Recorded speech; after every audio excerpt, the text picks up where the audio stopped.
Hello बच्चों, आज हमने इलेक्ट्रिसिटी की बात करनी है, क्लास 10th के टॉपिक की।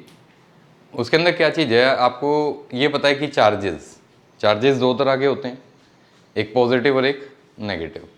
तो जब चार्ज फ्लो करता है तो वो क्या बनाता है, करंट बनाता है। तो जो हमारा चैप्टर है इलेक्ट्रिसिटी,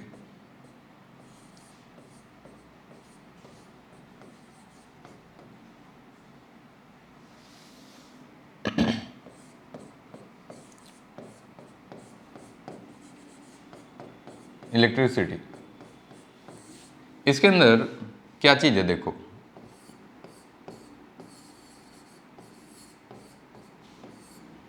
चार्ज चार्ज दो तरीके का रहता है, एक पॉजिटिव और एक नेगेटिव।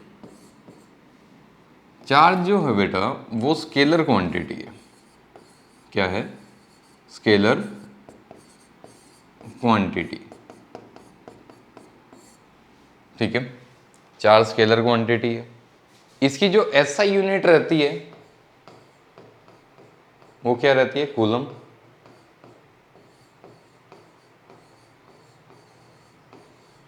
एसआई यूनिट रहती है कूलम, सी से लिखते हैं।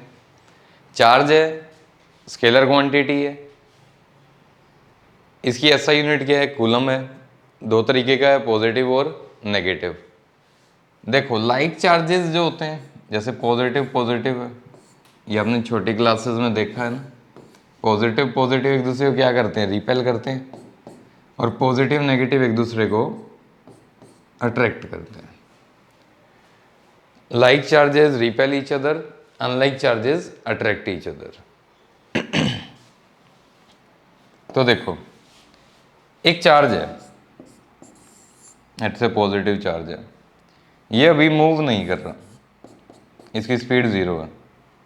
तो ये क्या करेगा, अगर ये चार्ज है और ये मूव नहीं कर रहा तो ये क्या करेगा, ये अपने आसपास जो और कोई चार्जेस होंगे उनको अट्रैक्ट करेगा या रिपेल करेगा, depending upon their polarity. Polarity क्या है कि एक पॉजिटिव पोलैरिटी है, एक नेगेटिव पोलैरिटी है।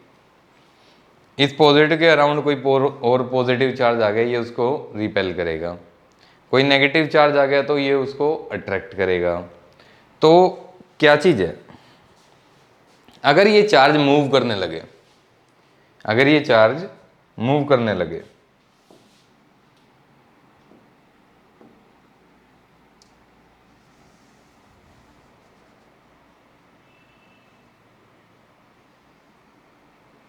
देखो अगर ये चार्ज मूव करने लगे, ये पॉजिटिव चार्ज है और ये मूव करने लगा, तो ये क्या बनाएगा बच्चे, करंट बनाएगा, इलेक्ट्रिक करंट। इलेक्ट्रिक करंट इसको बेटा आई से लिखते हैं, इलेक्ट्रिक करंट इसे आई से लिखते हैं। और ये इस तरीके से डिफाइन किया जाएगा, देखो electric current I equal to Q by T. I equal to Q by T, इसको हम ऐसे बोलते हैं rate of flow of electric charge. Rate of flow of electric charge, rate of flow of electric charge is called as electric current. Electric current. Rate of flow of electric charge is called as electric current. एक wire है, उसमें Q charge flow कर गया बेटा T time में, तो उसमें current कितना रहा, Q बाई टी। कितना रहा, Q by T. I equal to Q by T, rate of flow of electric charge. Electric current है जो, इसकी एसआई यूनिट रहती है बेटा एम्पियर। क्या रहती है, एम्पियर। इलेक्ट्रिक करंट की एसआई यूनिट रहती है एम्पियर, चार्ज की एसआई यूनिट रहती है कूलम। क्या रहती है, कूलम, कूलम में मेज़र करते हैं। टाइम की रहती है सेकेंड, इसे हम सेकेंड में मेज़र करते हैं। तो करंट की वैल्यू क्या रही, Q/T, rate of flow of electric charge. अब चार्ज बेटा बताया मैंने आपको स्केलर क्वांटिटी है, क्या है, स्केलर क्वांटिटी है, और जो करंट है वो भी बच्चे स्केलर क्वांटिटी है।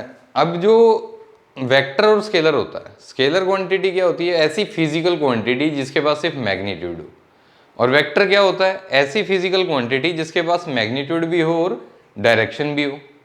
ठीक बात है। तो देखो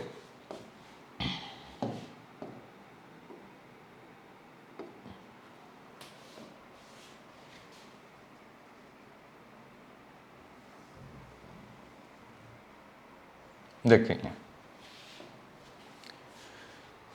करंट बताया आपको, rate of flow of electric charge is called as electric current. देखो एक वायर है, इसमें से Q चार्ज T टाइम में फ्लो कर गया, तो इसमें करंट कितना रहा, Q/T। अभी आपको मैंने बताया कि जो करंट है वो स्केलर क्वांटिटी है, चार्ज भी स्केलर क्वांटिटी है। ठीक है, देखो एक स्फीयर है, इसके ऊपर 5 कूलम चार्ज है, मैंने इसको 2 कूलम चार्ज और दे दिया, तो इसके ऊपर टोटल कितना हो जाएगा, 7 coulomb charge, scalar addition directly. ठीक है, अब क्या रहता है, देखो एक इस तरीके से वायर है, यहाँ से 2 एम्पियर करंट आ रहा है, यहाँ से 3 एम्पियर करंट आ रहा है, यहाँ पर 5 एम्पियर करंट गया। करंट के पास मैग्नीट्यूड भी है और डायरेक्शन भी है, फिर भी ये स्केलर क्वांटिटी है बेटा, क्योंकि देखो आपने पढ़ा है कि वेक्टर क्वांटिटी वो होती है जिसके पास मैग्नीट्यूड भी हो और डायरेक्शन भी हो। इसके अंदर देखो इसके पास मैग्नीट्यूड भी है और डायरेक्शन भी है, फिर भी ये स्केलर क्वांटिटी है। क्यों, क्योंकि ये लॉज ऑफ वेक्टर एलजेब्रा को फॉलो नहीं करता। देखो जब दो वेक्टर ऐड कर रहे होते हैं तो उनके बीच का एंगल वगैरह है जो, उसके बारे में हमें डिस्कशन करना होता है। यहाँ पे किसी एंगल की बात नहीं हो रही इसकी डायरेक्शन के लिए, और डायरेक्टली एडिशन हो रहा है, स्केलर एडिशन कर रहे हैं। ठीक है, तो ये कौन सी क्वांटिटी है बेटा, करंट स्केलर क्वांटिटी है। चार्ज भी स्केलर क्वांटिटी है हमारी, और करंट भी स्केलर क्वांटिटी है। अब देखेंगे इसके अंदर आपको इसकी यूनिट पता लग गई, इसकी यूनिट पता लग गई आपको, ये वाली चीज ध्यान रखेंगे, दोनों के अंदर स्केलर एडिशन होता है।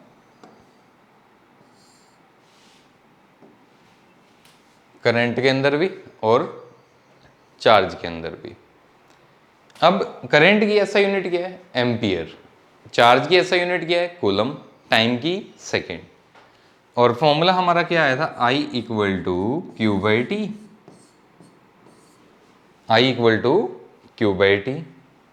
अगर मुझे 1 एम्पियर करंट को डिफाइन करना है तो मैं किस तरीके से करूँगा, अगर मुझे 1 एम्पियर करंट को डिफाइन करना है तो मैं यहाँ चार्ज कितना फ्लो कराऊंगा, 1 coulomb, time 1 second, current 1 ampere, charge current 1 ampere, charge 1 coulomb और टाइम 1 सेकेंड। तो अगर मैं इसे डिफाइन करना चाहूँ 1 एम्पियर करंट को, तो मैं क्या करूँगा, when a charge of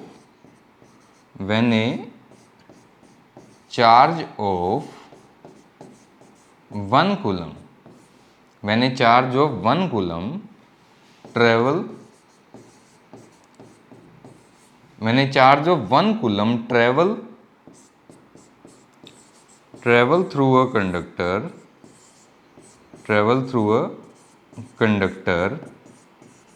in 1 second. देखो वायर है, कंडक्टिंग वायर, उसमें से 1 कूलम चार्ज 1 सेकेंड में अगर ट्रेवल कर गया तो उसके अंदर करंट कितना होगा, 1 ampere. When a charge of 1 coulomb travel through a conductor in 1 second, then current is said to be 1 ampere, then current is said to be 1 ampere, then current is said to be 1 ampere।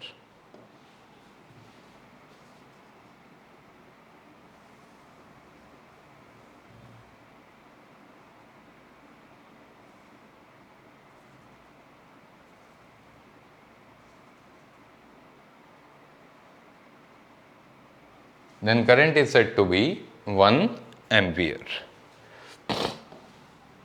देखो अभी आपने क्या देखा कि एक wire है, इसमें से 1 कूलम चार्ज 1 सेकेंड में ट्रेवल कर गया, तो इसके अंदर करंट कितना हुआ बच्चे?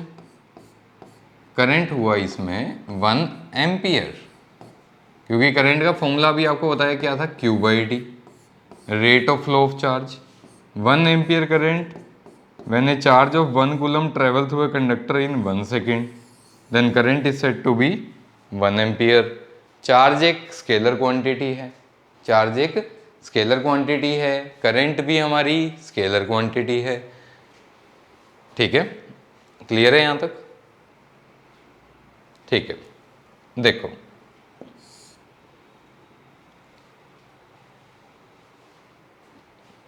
इसके बाद हमने देखना है इलेक्ट्रिक पोटेंशियल, उसके बाद हम देखेंगे ओम्स लॉ, और उसके बाद रेसिस्टेंस के कुछ न्यूमेरिकल्स, वो हम करेंगे नेक्स्ट क्लास में। Thank you.